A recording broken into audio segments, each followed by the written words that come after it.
What's up, guys? Okay, a few things I want to discuss. A lot of people have been asking me, they say I'm a beginning rapper, I want to know, how do you come up with rapping? The best way to get your flow a little bit better, and I've learned growing up, was multitasking.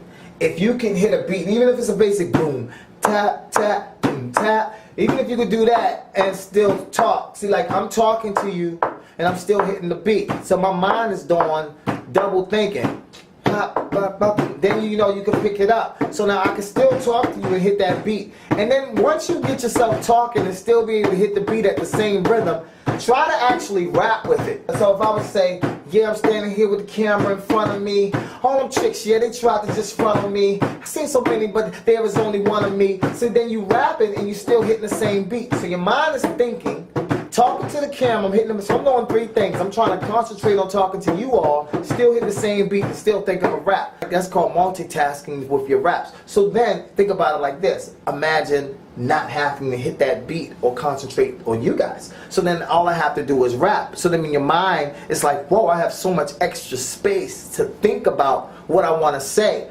And one of the best things you can do is think about your second line. Don't think about what your first line is when you're rapping. You want to think about your second line. So if I know my second line is going to be fitted caps, my first line is going to be like, yeah, Destorm coming with the city rap. I got this fly ass purple and white fitted cap. See, I thought about my second line. So that means I put my first line there and then my punchline came after it. So they're like, wow, he made fitted cap and city raps rap together. It's a lot easier that way. And I think that's where a lot of people, especially when freestyling, makes a mistake. And I think every rapper should practice freestyling because it makes you a better writer. When we were young, rapping back in Baltimore, in ciphers, real ciphers, on the streets, we would, people like Common would sometimes come up. I remember one time we went to a club and he was performing and we jumped in a cipher with him and the infamous Mad Skills, and I actually got a chance to jump in ciphers with some of those guys. They probably don't remember, but I do, because it was big for me. They were my idols. One of the things we did was the point game, and if you point at certain things, so let's say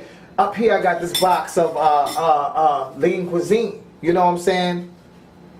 If you got this box of lean cuisine, you rap about certain things. So we would have another person, physically point at things, and you had to rap about it. So it'd be like, yeah, I'm standing here with my lean cuisine from Stouffer's. Never been in limos because I never had chauffeurs. This has got this bowl, got too much soul. Don't care because these glasses is on my. And then you just start rapping about certain things that's in the room. So once they point, your mind has to think, really fast to get to these certain items. And then it makes you a better freestyler. So then when you're sitting down to write, it comes so much faster because your punchlines start coming a little bit quicker. And everybody doesn't use punchlines or metaphors or things like that. But that's cool. Whatever your style is, I think the root of it is to be able to freestyle, because you don't want to be called out one time, especially as an MC, and not be able to actually freestyle. As for the equipment that I use, a lot of people have been asking about my equipment. I have the BX8s, which are here. I have the M-Audio BX8s. I have two of them. They're beautiful studio monitors. Studio monitors and speakers are not the same. Please do not go and get a pair of speakers and try to mix your music. I use the M-Box, which is here, because you need an M-Box and actually to work your Pro Tools, which is there. I also have, for microphone, I have this here, which is my baby right here. It's a Sterling audio microphone, guys, and this shit rocks, man. That thing packs a good punch. For if you're shooting a video, I think one of the most important things about shooting your video, guys, is you have to have good lighting. I have two soft boxes, 1, 2, where I keep the lighting in the room really lit. That's my green screen over there for work or whatever. But that's basically what I'm working with when I'm shooting a video. Of course, I have a Mac Core 2 Duo, which means it has 2 processors and it's running at 3.06. That's the speed. The memory is 8 gigs.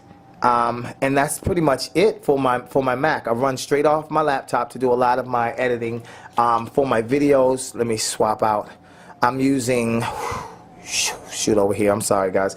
For my video, I am using Final Cut Pro. Time for another challenge. Yo, I found myself lately, first of all, if you missed my last video, so that's what I'm shooting most of my material in. If I'm out on the roads and stuff, guys, I do use the Sennheisers. You can get these are wireless microphones. They are the dopest.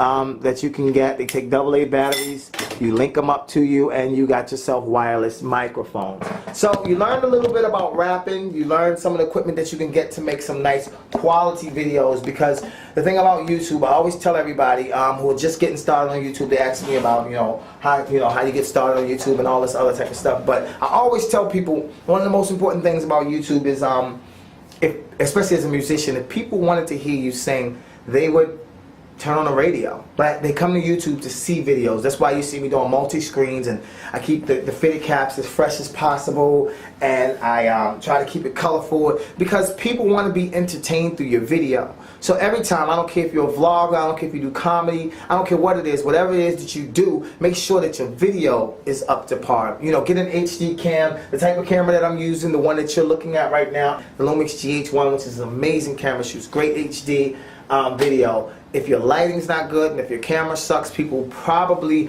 won't look at your video. There's been times where people will send me to their channel, and no offense, I can't look at it. But if the video quality is good, I at least give it a chance.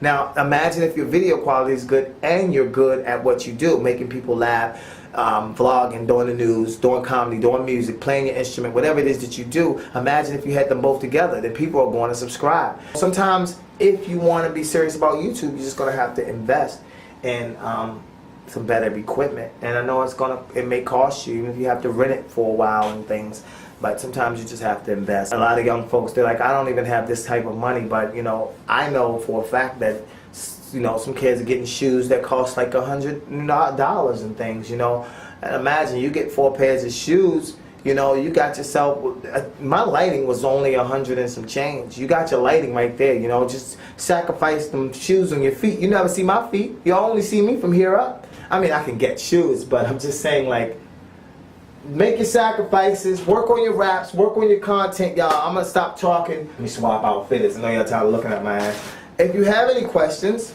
then feel free to ask questions, and I may come around and answer it if I find it interesting. I'll see you guys soon. Peace.